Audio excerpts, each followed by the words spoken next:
Hello and welcome back to another episode of Dvorkin on Debt. I'm Sydney and I'm sitting here as always with CPA and chairman of Debt.com, Howard Dvorkin.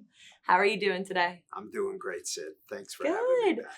So today I want to talk about the CFPB. There's talks about it being potentially eliminated, and I want to talk about what that means for consumers. So let's first talk about what is the CFPB and why was it created? Well, first, you have to figure out what the initials stand for, which is Consumer Financial Protection Bureau. And what happened was back in the Great Recession, a lot of consumers were challenged because they were fed mortgages that they couldn't even pay for or qualify for. Part of that was from unsavory mortgage brokers, and part of that problem was actually created by the government in their goal that everybody should own a house. All Americans should own a house. What they forgot was, can you afford to own a house? That didn't apparently matter in 2006, 2007, around there, which really caused a lot of people to get into trouble.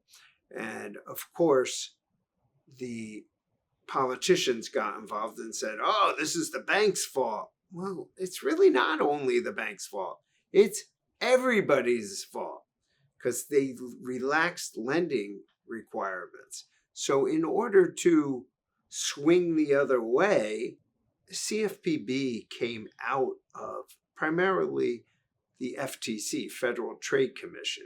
And what happened was a lot of the people that staffed the CFPB were previously working for the Federal Trade Commission. And they turned around and they were able to regulate the mortgage businesses. And then they kind of broke out and started doing other things. Student loan providers, payday lending, banking, credit card, and they expanded. And the CFPB did a lot of good things.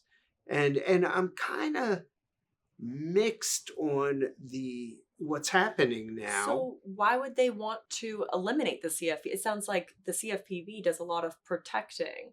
So why would they want to eliminate it? So there's a lot of duplication. All they did was take 20% or 30% of the FTC and move them over a couple buildings, put up a sign, and we're a new bureau. And then they had to do all this extra administrative work. They had their own websites, their own directors, Right. and all this infrastructure. So it was kind of a duplication. And, I have mixed feelings that the CFPB did some good work, and their education content on their website was excellent. That was good.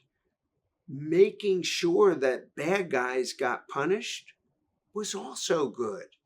That being said, could some of this have been done utilizing the resources of the Federal Trade Commission? Yes. And it was a duplication. Do I think that they deserve to be closed down?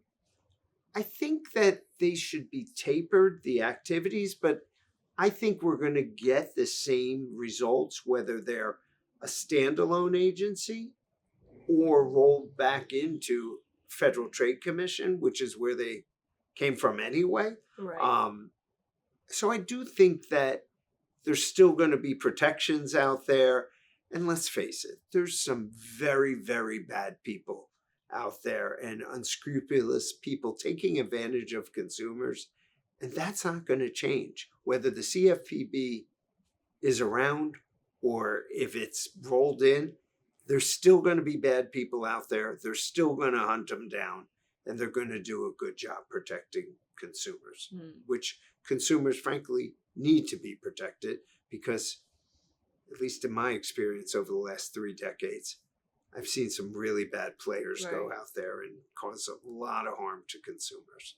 So do you think that by eliminating the CFPB, that it'll be easier for banks and lenders to take advantage of consumers?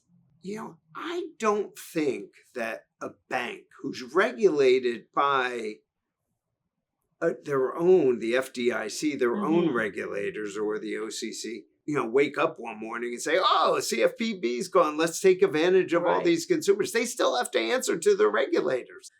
All right, so I think we've answered a lot, and you've had a lot of good insights as to like what could happen if this does get eliminated and what their role is played. And I just want to thank you for sharing that Well, information with thank me you. today, Howard. Thanks for having me.